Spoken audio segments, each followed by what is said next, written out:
سل بني إسرائيل كم آتيناهم من آية بينة ومن يبدل نعمة الله من بعد ما جاءته فإن الله شديد العقاب زين للذين كفروا الحياة الدنيا ويسخرون من الذين آمنوا والذين اتقوا فوقهم يوم القيامة والله يرزق من يشاء بغير حساب صدق اللہ العظیم۔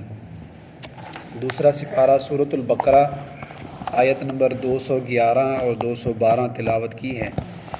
اللہ پاک فرماتے ہیں سل بنی اسرائیل، آپ ذرا بنی اسرائیل سے پوچھئے نا کہ کم آتیناہم من آیت بینہ، کہ ہم نے ان کو کتنی واضح اور کھلی نشانیاں دی تھیں۔ ومن یبدل نعمت اللہ، اور جو کوئی بندہ اللہ کی نعمت کو تبدیل کر دیتا ہے، من بعد ما جاءتہ، بعد اس کے کہ وہ اس کے پاس آ چکی، تو بے شک اللہ شدید العقاب، سخت سزا دینے والا بھی ہے۔ زین للذین کفروا الحیات الدنیا، اور کافروں کے لیے تو بس دنیا کی زندگی ہی مزین کر دی گئی ہے۔ وَيَسْخَرُونَ مِنَ الَّذِينَ آمَنُوا، اور یہ کافر لوگ ایمان والوں کا مذاق بھی اڑاتے ہیں، تمسخر کرتے ہیں۔ وَالَّذِينَ اتَّقَوْا فَوْقَهُمْ يَوْمَ الْقِيَامَةِ، اور وہ لوگ جو کفر و شرک سے بچتے ہیں، تقوی اختیار کرتے ہیں، وہ قیامت والے دن ان کے اوپر ہوں گے۔ وَاللَّهُ يَرْزُقُ مَن يَشَاءُ بِغَيْرِ حساب، اور اللہ جس کو چاہتا ہے بغیر حساب کتاب کے رزق دیتا ہے۔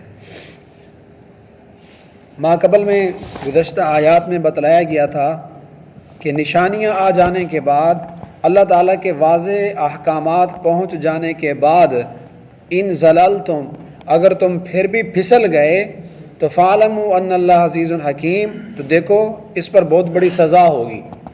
اگر آپ کے پاس اللہ کے احکامات آ گئے ہیں، شریعت اور دین آپ کے پاس پہنچ چکا، پھر بھی آپ عمل نہیں کرتے، اللہ تعالیٰ کے احکامات، اس کی آیات کھل کے تمہارے سامنے آ گئیں، تم نے عمل نہ کیا تو دھمکی تھی۔ فَاعْلَمُوا أَنَّ اللَّهَ عَزِيزٌ حَكِيمٌ، جان لو پھر اللہ سب سے بڑا غالب ہے، سب سے زیادہ طاقتور ہے۔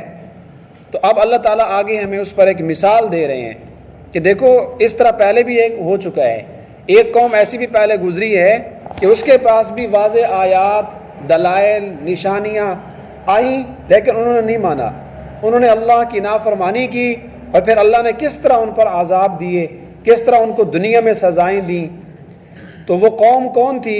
سل بنی اسرائیل۔ اللہ پاک فرماتے ہیں اے نبی آپ ذرا علماء بنی اسرائیل سے پوچھیں نا، کم آتیناہم من آیت بینہ، کس بنی اسرائیل کے جو آباء و اجداد تھے، ان کے جو لوگ تھے، ان کو ہم نے کتنی کھلی نشانیاں دی تھیں۔ بنی اسرائیل جو قرآن مجید میں لفظ آتا ہے، بنی سے مراد ہوتا ہے بیٹے، اولاد، اور یہ جو اسرائیل لفظ آتا ہے عربی میں، اس میں دو لفظ ہیں، ایک اسرا اور ایک ایل۔ اسرا کا معنی ہوتا ہے عبد، بندہ، اور ایل سے مراد الہ اور اللہ ہے۔ تو اسرائیل سے مراد ہوتا ہے عبداللہ، عبداللہ، اور اس سے مراد حضرت یعقوب علیہ السلام ہوتے ہیں۔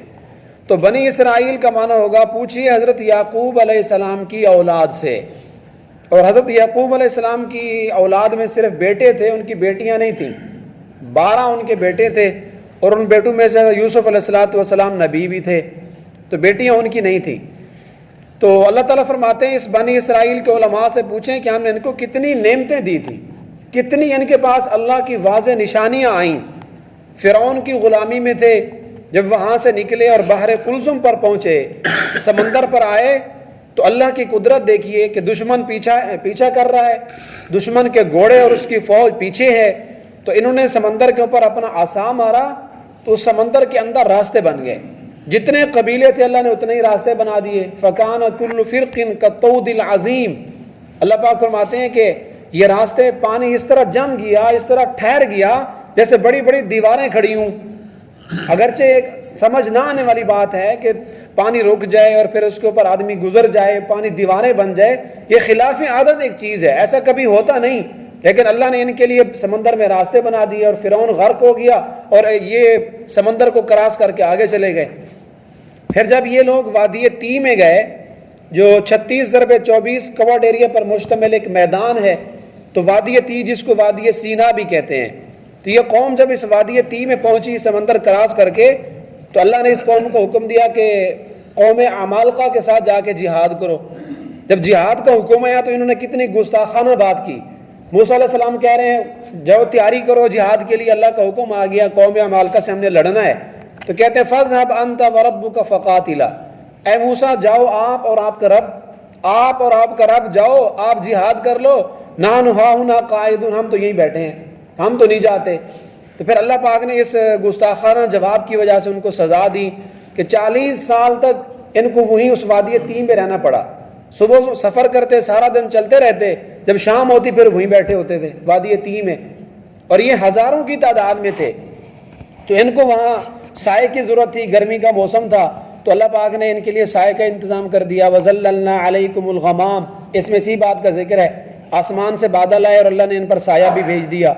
اور کھانے پینے کے لیے ان کو کچھ بھی نہیں کرنا پڑتا تھا، ان کے لیے صبح شام پکے پکائے کھانے آسمان سے آتے، بھنے ہوئے بٹیرے، فرائی کی ہوئی مچھلی اور ترنجبین، میٹھا کھانا، کھیر، دسترخوان خود بخود لگ جاتا، اور یہ وہاں آ کر دسترخوان پر بیٹھتے اور اللہ کی نعمتیں مزے سے کھاتے۔ لیکن انہوں نے ناشکری کی اور کہتے ہیں کہ یہ کھانے ہمیں پسند نہیں ہیں، یہ روزانہ ایک ہی طرح کا کھانا آتا ہے، روزانہ مچھلیاں، روزانہ بٹیرے، ہمیں اجازت دو، ہم اپنا پکائیں گے، اپنا کھائیں گے، ہم زمین میں ہل چلائیں گے، خود کاشت کریں گے۔ تو پھر اللہ پاک نے وہ نعمت بھی ان سے چھین لی۔ تو اسی وادی تی کے اندر ان کو پانی کی ضرورت پڑی، تو ان کے پاس ایک چھوٹا سا پتھر تھا موسیٰ علیہ السلام کے پاس، اللہ نے حکم دیا کہ اس پر آپ اپنا ڈنڈا ماریں، وَاضْرِب بِعَصَاكَ الْحَجَرَ، تو انہوں نے ڈنڈا مارا تو اس سے پانی کے 12 چشمے نکل پڑے۔ تو پانی کا بھی اللہ پاک نے انتظام کر دیا۔ یہ تو دیکھیں یہ جتنی بھی ان کے اوپر نعمتیں ہیں نا، ساری خرق عادت ہے، خلاف عادت ہے۔ ایسا ہوتا نہیں کہ آسمان سے کھانا آئے اور پتھروں سے پانی جاری ہو جائے، بادل سر کے اوپر آ کر سایہ کر رہے ہیں، ان کو گرمی محسوس بھی نہیں ہو رہی۔ اتنی کھلی نشانیاں، اتنی اللہ تعالیٰ کی نعمتیں کھا رہے ہیں، لیکن پھر بھی اللہ کی انہوں نے ناشکری کی۔ موسیٰ علیہ السلام اور دیگر انبیاء کو انہوں نے ستایا، بلکہ انبیاء کو انہوں نے قتل کیا۔ یہ بنی اسرائیل وہ قوم ہے جس میں اللہ پاک نے 4000 انبیاء بھیجے، 4000، کسی قوم میں اتنے انبیاء نہیں آئے۔ اور یہ لوگ اتنے سرکش بن گئے تھے، اتنے ضدی تھے، اور اتنے ڈیڑھ قسم کی یہ قوم تھی، اتنے اکھڑ مزاج تھے کہ انہوں نے انبیاء کو بھی قتل کر دیا۔ حضرت زکریا علیہ السلام کو انہوں نے قتل کیا، اور حضرت شیس علیہ السلام کو، اور اسی طرح لکھا ہے کہ ایک ایک دن میں یہ 43 انبیاء کو قتل کرتے تھے۔ ایک دن وہ بھی آیا کہ انہوں نے 43 انبیاء کو ایک دن میں قتل کیا، تو پھر اللہ کے ان پر عذاب بھی آیا۔ تو اللہ ہمیں بطور عبرت کے دکھلا رہے ہیں کہ دیکھو وَمَن يُبَدِّلْ نِعْمَةَ اللَّهِ، اگر کسی کے پاس نشانیاں آ چکی ہیں، اللہ کی نعمتیں آ گئیں، اگر وہ ان کو تبدیل کرے گا فَإِنَّ اللَّهَ شَدِيدُ الْعِقَابِ، پھر اللہ ان کو دنیا میں پکڑتا ہے، دنیا میں بھی اللہ سزا دیتا ہے اس ناشکری کی۔ تو ان کے اوپر اللہ نے طرح طرح کے عذاب بھی وہ بھیجے جو آج تک کسی قوم پر نہیں ہے۔ اللہ نے ان کو بندر بنا دیا، ان کے چہرے مسخ ہو گئے، کونوا قردۃ خاسئین، اللہ نے فرمایا جاؤ ذلیل بندر بن جاؤ۔ اور ایک ان میں قبیلہ تھا، اللہ نے ان سب کو چوہے بنا دیا، اور 3 دن کے بعد سارے وہ ہلاک ہو گئے، سب مر گئے، اور ان کی شکلیں مسخ ہو گئیں، اور بازوں کو اللہ پاک نے خنزیر بھی بنایا، بندر بنے، خنزیر بنے۔ اور اس قوم کے اوپر خون کا بھی عذاب آیا، جو چیز کھانے لگتے اس میں خون ہوتا، منہ میں لقمہ ڈالتے اس میں خون آ جاتا۔ اور ضفدع، اور ان کے اوپر اللہ پاک نے مینڈک کا بھی عذاب بھیجا اس ناشکری کی وجہ سے، اللہ کی نافرمانی کی وجہ سے۔ جہاں جاتے وہاں مینڈک، اگر ایک آدمی سویا ہوتا تھا جسم پر سارے مینڈک، سانس لیتا تو منہ میں مینڈک چلا جاتا، اگر لیٹا ہوا ہے تو جسم کے اوپر، بستر پہ، ہر جگہ پر مینڈک تھے۔ یہ اللہ کی نافرمانی انہوں نے کی، تو اللہ نے دنیا میں ان کو سزا دی۔ فَأَرْسَلْنَا عَلَيْهِمُ الطُّوفَانَ، اللہ نے ان کے اوپر طوفان بھیجے، وَالْجَرَادَ، ٹڈیوں کا عذاب آیا، جوؤں کا عذاب آیا۔ جسم میں اتنی جوئیں ہوتی تھی کہ نکال نکال کے تھک جاتے، جوئیں ختم ہی نہیں ہوتی تھی، کھانے میں جوئیں، ہاتھ میں جوئیں، والقمل والوفاد، تو طرح طرح کے اللہ نے ان پر عذاب بھیجے۔ اور ہمیں یہ قصہ سنانے کا مقصد کیا ہے، اس قوم کے حالات بتانے کا مقصد کیا ہے؟ فَاعْتَبِرُوا يَا أُولِي الْأَبْصَارِ، کہ عقل والو تم اس سے عبرت پکڑو۔ یہ بنی اسرائیل کتنی اللہ کی نعمتیں کھا رہے تھے، پھر بھی ناشکرے تھے، تو سنو فَإِنَّ اللَّهَ شَدِيدُ الْعِقَابِ، تم ایسا نہ کرنا، قرآن و حدیث آ جانے کے بعد تم نے ناشکری نہیں کرنی۔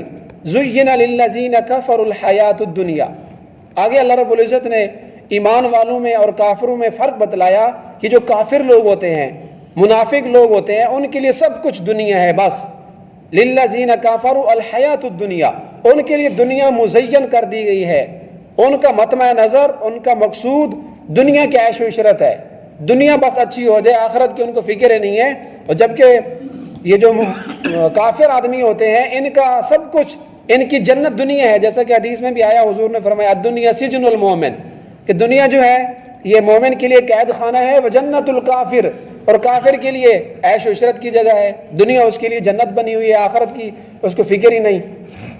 تو اللہ پاک فرماتے ہیں یہ جو کافر لوگ ہیں انہوں نے سب کچھ دنیا کو سمجھ لیا. وَيَسْخَرُونَ مِنَ الَّذِينَ آمَنُوا, اور یہ جو دوسرا قبیلہ ہے, یہ دوسری قوم ہے ایمان والے, ان کو جب دیکھتے ہیں نا ان کا فقر و فاقہ, ان کے پھٹے پرانے کپڑے, یہ حضور علیہ السلام کے پاس رہنے والے فقراء, غریب صحابہ, تو یسخرون من الذین آمنوا, تو یہ کہتے ہیں دیکھو ہم بڑی ٹیپ ٹاپ میں ہیں, ہمارے پاس سب کچھ ہے, تمہارے پاس کیا ہے, تم تو ایسے پرانے کپڑوں میں رہتے ہو, کھانے کے لیے بھی تمہارے پاس کچھ نہیں ہے.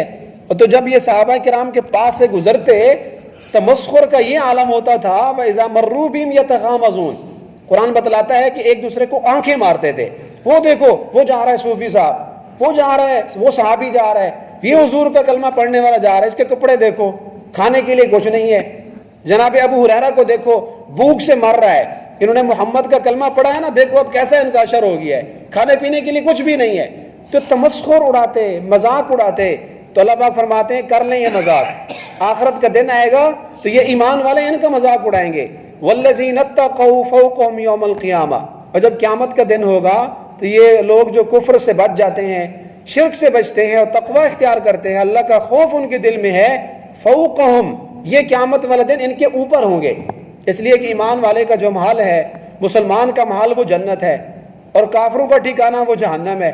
اور ان کی جو لوکیشن ہے جنت اور جہنم کی بالکل اپوزٹ, جنت 7 آسمانوں کے اوپر اور جہنم 7 زمینوں کے بالکل نیچے. اتنے فاصلے کے باوجود, اتنا فاصلہ ہے درمیان میں جنت جہنم کا. 8ویں سپارے میں آتا ہے کہ جنتی اور جہنمی آپس میں بات بھی کریں گے تو اللہ درمیان والے سارے فاصلے ختم کر دیں گے, وہاں بیٹھ کے ایک دوسرے سے باتیں کر رہے ہیں. اور ایمان والے کہیں گے کافروں کو جنت میں بیٹھ کے, ہمارے اللہ نے ہم سے جو وعدہ کیا تھا وہ اللہ نے ہم سے پورا کر دیا, ہمیں جنت کا کہا تھا, ہمیں جنت مل گئی ہے, اور آپ سے جو وعدہ ہوا تھا آپ کو بھی کچھ ملا ہے یا نہیں. تو اس وقت جہنمی وہاں جہنم میں پڑے ہوں گے, وہاں ان سے سوال کریں گے کہ آپ تھوڑا سا رزق ہمیں بھی دے دیں, تھوڑا سا پانی آپ ہمیں بھی دے دیں. جو دنیا میں بڑی عیش و عشرت کی زندگی میں گزرتے رہے, آج جہنم میں وہ ایمان والوں سے پانی مانگ رہے ہیں اور ایمان والوں سے تھوڑا سا رزق مانگ رہے ہیں, جہنم میں جل رہے ہیں, وہی سے التجا کر رہے ہیں. لیکن وہ کہیں کہ نہیں, اللہ نے ہمیں منع کر دیا ہے, اللہ نے ہمیں اجازت نہیں دی کہ ہم آپ کو تھوڑا سا پانی کا ایک گھونٹ دیں یا ہم آپ کو کچھ رزق دے دیں, اللہ نے ہمیں منع کر دیا ہے.